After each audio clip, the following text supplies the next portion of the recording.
Hi everyone, I hope everyone is doing well. In today's episode, I'm going to show you how to fix the problem of code runner not working in terminal window.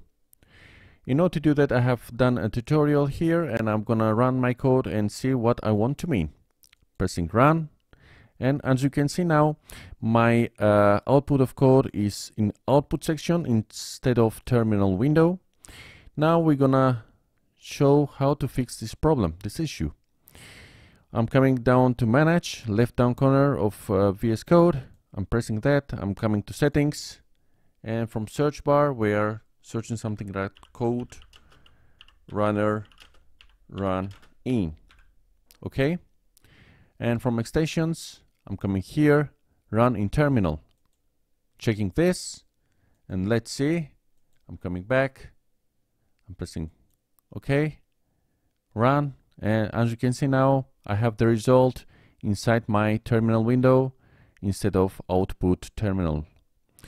Okay, the video was like this. If you like this video, please give a big thumbs up, and if you're not subscribed to our channel, please subscribe in order to see more future content. Until the next time on, have a nice day. Bye bye.